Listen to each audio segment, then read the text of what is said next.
Эл аралык мамиле этияттыкты талап кылат. Бул туурасында эксперттер, экс-чиновник, саясатчылар коомчулуктун Кытайдагы окуяларга кабатырлануусуна карата комментарий берип билдиришти. Эске салсак, коңшу өлкөдө атайын лагерлер ачылып, ал жакта миллионго чукул жергиликтүү уйгурлар кайра тарбиялоодон өтүп жатканы туурасында маалыматтар эл аралык коомчулукка быйыл жазында эле тараган.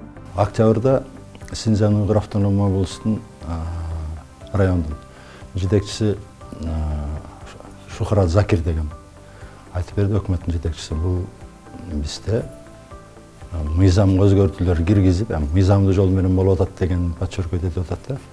Анан азыр экстремизмге каршы күрөш жүргүзүп атабыз, терроризмге каршы күрөш, ошолорго чалдыккан адамдарды кайта тарбиялоо үчүн борборлор уюштурулуп атат деп койду. Лагерь деген жок. Анын айткан сөзүнө эгерде ишене турган болсок, бекер тамак ичкен, бардык шарттары түзүлгөн, китепканасы бар, компьютерлер бар, борборлору, ушундай сон эмелер түзүлдү дагы. Анан укук маселелери боюнча таанытып атабыз. Анан ал жердин укулам мындай болуп атат. Адистик, техникалык даярдык борборлору деп. Ошол жерден адистик алып атышат, илим алып атышат. Анан көбүнчө ал мойнуна алды. Көбүнчө экстремизм менен терроризмдин идеологиясына чалдыккан адамдар. Булар жоопко өтө кылмышы жок болгон үчүн кылмышка тартылбай ошол жерден тарбияланып, анан кайта тарбиядан өтүп атышат деп чыгып атышат деген айткан жок. Ал эми акыркы айда Кыргызстанда коңшу өлкөдөгү этникалык кыргыздардагы мындай лагерлерге кармалып жатканы туурасында маалыматтар каптады. Социалдык түйүндөрдө мобилдик тиркемелер аркылуу чын төгүнү белгисиз маалыматтар менен бөлүшүп башташты. Кийинчерээк укук коргоо органдары ал маалыматтар 3-4 жыл мурун орун алганын, Кыргызстанга такыр эле тиешеси жок экенин тастыкташты. Азыр гибриддик согуш болуп атат, маалыматтык согуш болуп атат да. Анан англис тилинде сөз бар, fake news деген. Бул мындай жалган маалымат берет да. Анан биз түшүнүшкө окшойт, тышкы күчтөр дагы бар, тышкы саясаттар, алардын да өзүнүн геосаясий долбоорлору бар да. Алар өзүнүн дагы максат коюп атышатчы. Анан Кыргызстанда саясий туруктуу болбосо, биз өзүбүздүн мындай улуттук кызыкчылык колдобосок, алар дагы пайдаланышат да. Кытай Эл Республикасы менен Кыргызстандын алакасы быйыл жайында расмий түрдө жаңы стратегиялык өнөктөштүк деңгээлине көтөрүлгөн. Кошуна мамлекет менен соода-экономикалык, маданий, гуманитардык кызматташтыгыбыз кеңири. Шанхай кызматташтык уюмунун алкагында да өлкөлөр тыгыз кызматташып келет. Жакында эле Пекинде Чыңгыз Айтматовдун 90 жылдыгы кеңири белгиленди. Андагы иш-чараларга экс-президент Роза Отунбаева да катышкан. Biz Kırgızstan Kıtay менен 1000 kilometr çegerabız бар. Biz eç жака көчүп кетпейбиз. Мына ушул жерде дайыма Кытай менен болобуз. Мына өткөн 20 канча жылдан бери биз ушу Кытай менен соода кылып, биздин канча адамдар ошо соода жасап, биз болсо транзитный пункт болуп, Россияга болобу, Казакстан, Өзбекстанга болобу, ошентип жашап келе жатабыз.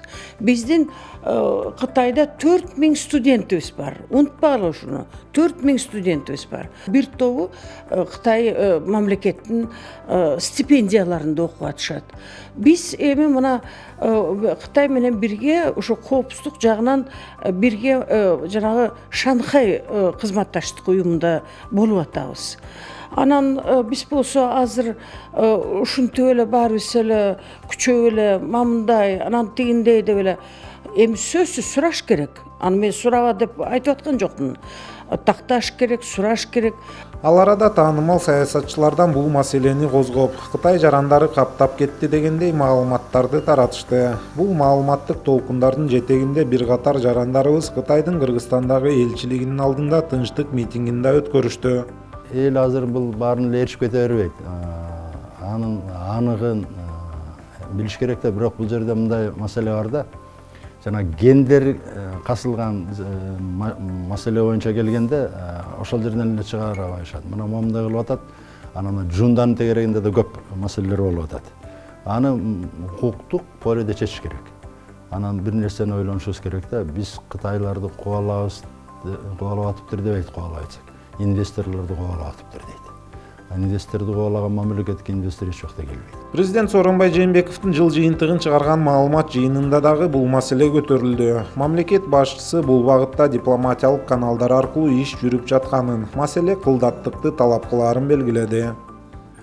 Ал жактагы биздин кыргыз туугандарыбыз, ал Кытай элинин жараны, а жерде Кытай Республикасы мыйзамдары иштейт. А жерде ошол мыйзамга баш ийет алар.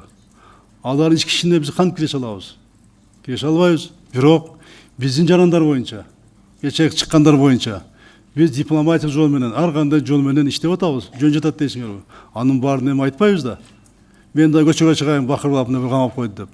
Бакырсалар чечилип кетсе, мен чыгып бакырат элем, чыгып алып көчөгө. Кой бер, кой бер. Эмне кылып атасың деп. Мен чыгат элем биринчи. Бирок бул өзүнүн эрежеси бар да. Кытай жарандары Кыргызстанга массалык түрдө кирип жатат делген маалыматтарга кыргыз өкмөтү реакция жасап, тийиштүү мамлекеттик органдар расмий маалымат беришти. Кыргыз Республикасынын мамлекеттик чек ара кызматынын маалыматына ылайык, былтыр коңшу өлкөдөн Кыргызстанга 41 миңден ашык жаран кирип, 41 миңге жакыны чыккан. Быйыл 35.215 Кытай жараны Кыргызстанга кирип, 34.436 жаран кайра чыккан. Кыргызстандын Тышкы иштер министрлигинин маалыматына ылайык, 2018-жылы Кытайдын жарандары тарабынан 21.017 виза ачылган. Мамлекеттик каттоо кызматынын маалыматына ылайык, 2018-жылы дээрлик 12 миңге жакын Кытай жарандарына убактылуу жашоого уруксат берилген. 2010-18 жылдары Кыргыз Республикасынын 60 жараны Кытай эл республикасынын жарандары менен баш кошкон. Башкача айтканда, расмий нике күбөлүгүн алышкан. Акыркы 8 жылда 268 Кытай жараны Кыргыз Республикасынын жарандыгын алышкан. Анын ичинде 171 кыргыз, 72 уйгур, 9 өзбек, 6 Кытай, 9 дунган, 1 казак улутунан. Бул жерде эки мандат бар. Биринчи, тышкы күчтөр ушу Кыргызстан менен Кытайдын ортосунда мамиле бузуу. Баягы кандай бир тымызын чагымчылык кылып атат деп айтсак болот. Экинчи тараптан ушу эми Кыргызстандын ички саясатында ар кандай саясий топтор көп.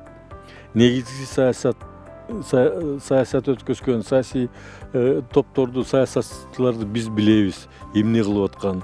Ошолордун арасында дагы бузуку саясатчылар бар. Эптеп өзлөрүнүн амбициясын, өзлөрүнүн бир жеке ойлоруна жетиш үчүн элдин тагдыры, эки мамлекеттин ортосундагы мамиле тагдыры ойлоп эле чагымчыл кылып маалымат таратып аткандай дагы көрүнүш бар да. Жалгыз эле Кытай эмес, жалпы эле тышкы саясатта кескин, батыл кадамдарга баруу опурталдуу экенин эксперттер эскертишет. Анткени тажрыйба көрсөткөндөй, өлкөлөр ортосундагы солгундаган мамилелерди кайра калыбына келтирүү бир топ убакытты талап кылат. Биз биринчиден толук маалымат алышыбыз керек. Булар кандайдыр бир жалган маалымат негизинде болбош керек. Экинчиден, тышкы саясатты жөн кыйкырык менен биз чече албайбыз. Ушундай айтып аткан адамдарга мен кошулам. Бир абдан кылдат мамиле кылып, дипломатиялык жол менен барышыбыз керек. Анткени бул жерде ошол Кытай атуулдары жөнүндө сөз болуп атат. Алар кыргыз, бирок алар бүгүнкү күндө Кытай мамлекетинин атуулдары, ал жерде ички мыйзамдар иштейт. Мындай маселелерди чечүү жолдору бар. Бул эл аралык уюмдар аркылуу. Анан кийин түз байланыш биз менен Кытай менен Кыргызстан ортосундагы атайын келишимдер бар. Бул достук, өнүгүү келишимдери ушул нугутта иштешибиз керек. Белгилей кетсек, укук коргоо органдары Улуттук коопсуздук комитети социалдык түйүндөрдө уюлдук тиркемелер аркылуу таркатылган ар кыл маалыматтарды жайылтуудан карманууга, айрыкча улут аралык мамилелерде этият болууга чакырат. Эске салсак, улут аралык кастыкты кооздотуу үчүн кылмыш жоопкерчилиги каралган.